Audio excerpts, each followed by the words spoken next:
नमस्कार दोस्तों। राजस्थान पुलिस में कांस्टेबल भर्ती विज्ञप्ति आ चुकी है। आप देख सकते हो कि आज ही के दिन 29 अक्टूबर 2021 का विज्ञापन जारी किया हुआ है। कुल 4,438 पदों पर भर्ती की जाएगी, जिसमें constable, constable driver, constable band, police दूरसंचार के पद भी सम्मिलित किए गए हैं। आवेदन पत्र आप ऑनलाइन ई मित्र से या जन सुविधा केंद्र जो भारत सरकार के उनसे आप ऑनलाइन आवेदन कर सकते हो। परीक्षा के लिए अभी प्रस्तावित माह है दिसंबर, और दिसंबर 2020 या जनवरी 2021 दिया गया है, यानी परीक्षा है वो जल्दी ही करवाई जाएगी।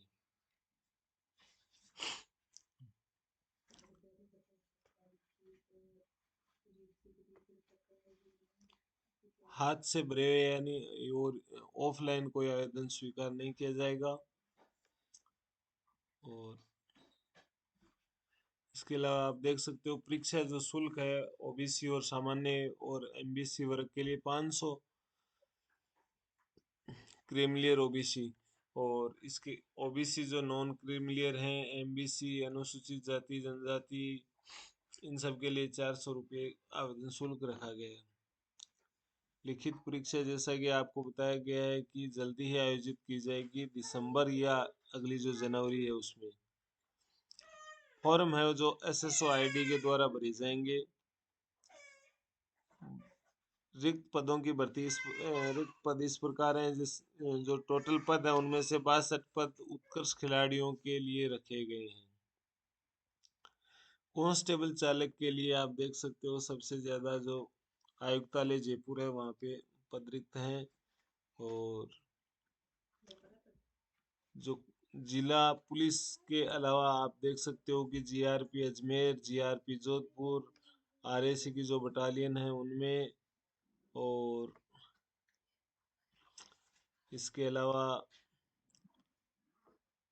हाड़ी रानी में, हालांकि इसमें कोई वैकेंसी नहीं है। सीआईडी आईबी, एसडीआरएफ और सीआईडी सीबी में भी पद रखे गए हैं। कांस्टेबल दूर संचार के 52 पद रखे गए हैं। कुल 154 पद रखे गए हैं। और जो कांस्टेबल ड्राइवर हैं, चालक हैं, उनके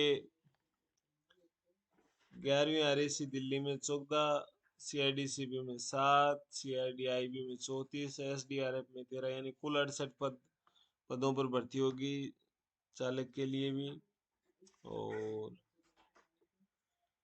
टीएसपी में 231 पद हैं कांस्टेबल सामान्य के, और कांस्टेबल चालक के 32 पद हैं। बैंड के जो बैंड वादक है उनके 23 पद रखे गए हैं। आरक्षण महिलाओं को इसमें 30% आरक्षण दिया गया है।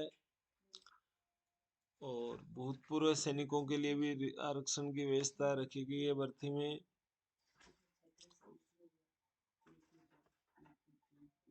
राज्य के बाहर के अभ्यर्थी जो हैं वो राज्य के अनुसूचित जाति जनजाति, अन्य पिछड़ा वर्ग, एमबीसी और आर्थिक पिछड़ा वर्ग के अभ्यर्थियों को सामान्य वर्ग में माने जाएंगे, यानी राजस्थान की जो भी अलावा अन्य राज्य से वो सब सामान्य में माने जाएंगे। वेतनमान और पेंशन, 2 साल का जो प्रोबेशन पीरियड रहेगा उसमें 14,600 रुपये आपको दिए जाएंगे फिक्स।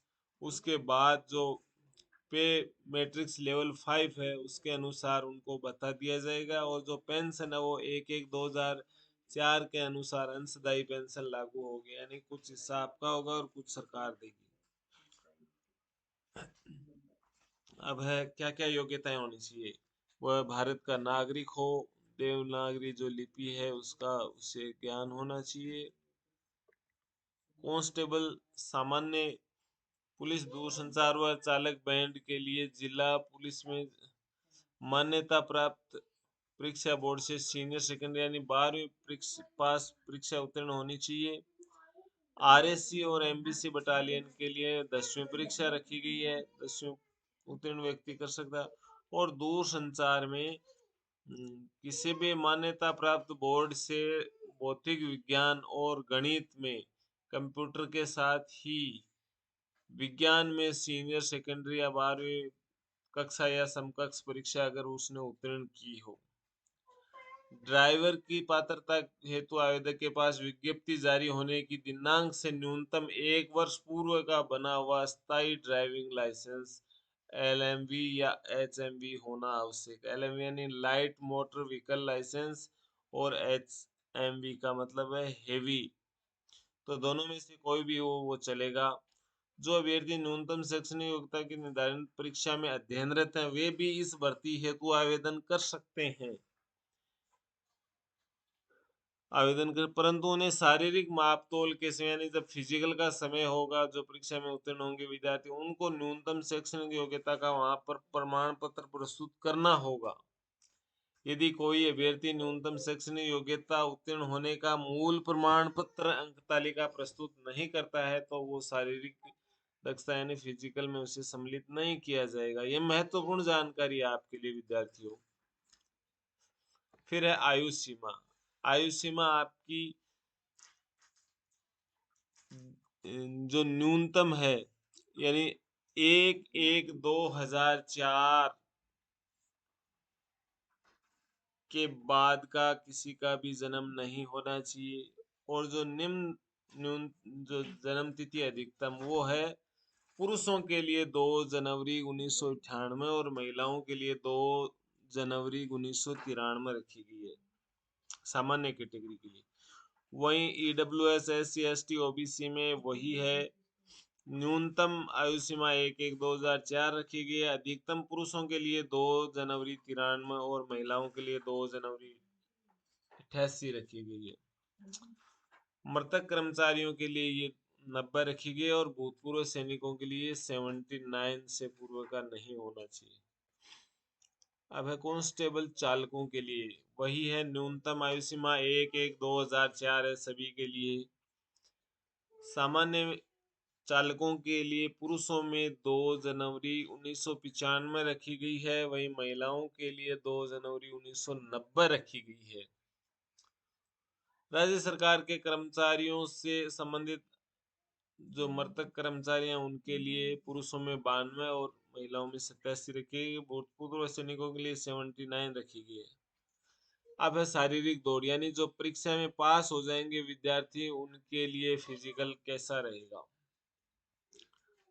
सीने का माप, न्यूनतम ऊंचाई पुरुषों के लिए 168 सेंटीमीटर होनी चाहिए और महिलाओं के लिए 152 सेंटीमीटर यानी 5 फुट से थोड़ा सा ऊपर ही होना चाहिए महिलाओं के लिए भी। और जो न्यूनतम सीना है वो पुरुषों के लिए, केवल पुरुषों के लिए कि बिना फुलाए 81 और फुलाने पर 86 यानी कम से कम 5 सेमी फुलाव होना चाहिए। वही महिलाओं के लिए वजन की वो रखी गई है सीमा यानी 47.5 किलोग्राम वजन उनमें होना ही चाहिए। चिकित्सीय मापदंड, अभ्यर्थी की न्यूनतम निकट दृष्टि N6 बेहतर आंख और N9 बदतर आंख होनी चाहिए यानी इनके बीच की हो सकती है। अभ्यर्थी दोनों आंखों की दृष्टि 6/6 तथा 6/9 के बीच होना अनिवार्य है। इसके अलावा अभ्यर्थी मानसिक रूप से जागरूक, सुदृढ़, स्वस्थ वाला व सभी शारीरिक विकारों दोष होना चाहिए। अभ्यर्थी के घुटने आपस में टकराने, नसें फूली हुई होना, भेंगापन, रतौंधी, आंखों में भेंगापन, रंग दृष्टि दोष, हकलाकर बोलना, पैर समतल, हर्निया, शल्य प्रॉब्लम या अन्य कोई विकृति या अंग भंग जो कर्तव्य पालन में बाधक हो वो नहीं होना चाहिए यानी ये इनमें से कोई बीमारी नहीं होनी चाहिए। यानी किसी अभ्यर्थी के घुटने आपस में टकराते हो चलते वक्त, नसें फूली हुई हो, भेंगापन हो, रतौंधी हो, आंखों में भेंगापन, रंग दृष्टि दोष, हकलाकर बोलना, पैर समतल, हर्निया, शल्य प्रॉब्लम, इनमें से कोई रोग हो तो वो भी इस परीक्षा के लिए योग्य नहीं है। इसके अलावा जो सामान्य नियम है, 2 से अधिक संतान है, 1 से अधिक जीवित पति पत्नी नहीं होने चाहिए, जो सामान्य नियम है।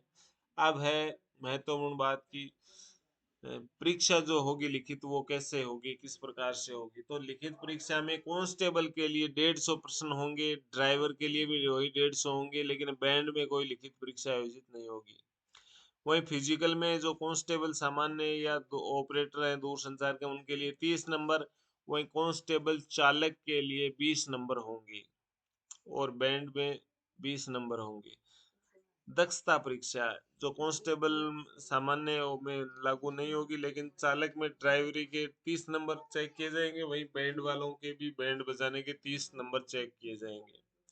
इसके अलावा अगर कोई विशेष योग्यता हो, एनसीसी हो, होमगार्ड हो, पुलिस से संबंधित डिप्लोमा हो, तो वो उनके लिए भी 20 नंबरों की व्यवस्था रखी गई है कांस्टेबल सामान्य और पुलिस दूरसंचार में। तो ये हो गया कुल 200, यानी कांस्टेबल सामान्य और पुलिस दूरसंचार में 200 से मेरिट बनेगी। कांस्टेबल चालक या ड्राइवर में भी 200 से और बैंड में 50 नंबर से, यानी शारीरिक दक्षता और 30 नंबर का उसमें होगा। परीक्षा में नेगेटिव मार्किंग हो रहेगी। परीक्षा में अब आप देख सकते हो कि 60 क्वेश्चन कंप्यूटर और तार्किक विवेचना रीजनिंग के आएंगे।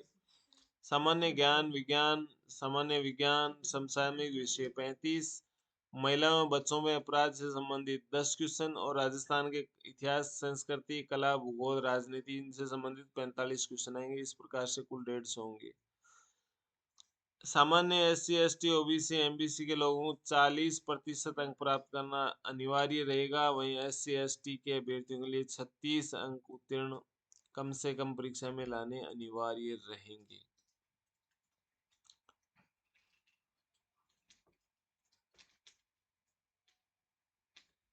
अब कांस्टेबल सामान्य के लिए जो दौड़ रहेगी वो है कि आप पुरुषों के लिए 25 मिनट, महिलाओं के लिए 35 मिनट, 5 किलोमीटर की दौड़, और भूतपूर्व सैनिकों के लिए 30 मिनट की रहेगी। वहीं कांस्टेबल चालक और बैंड वालों के लिए भी 25 मिनट रहेगी, 5 मिनट में, वही महिलाओं के लिए 35 मिनट और भूतपूर्व सैनिकों के लिए 30 मिनट रहेगी।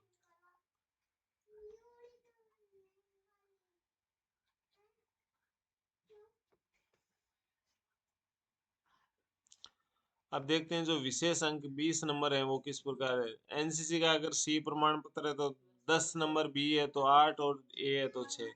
होमगार्ड में 3 साल से अधिक सेवा दी है तो 10, 2 वर्ष पे 8 और 1 वर्ष पे 6।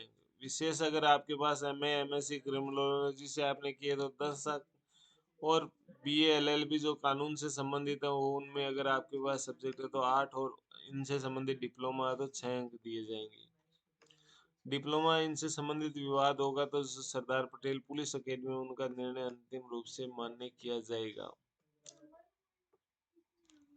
तो इस प्रकार से है जो आप चयनित हो जाओगे, जो फिजिकल है उसके समय आपको कौन से डॉक्यूमेंट ले जाने होंगे। जो शैक्षणिक योग्यता है, आयु का प्रमाण पत्र है, अगर आप किसी जाति विशेष एससी एसटी ओबीसी से बिलोंग करते हैं, एमबीसी से, तो उसका प्रमाण पत्र ले जाना होगा।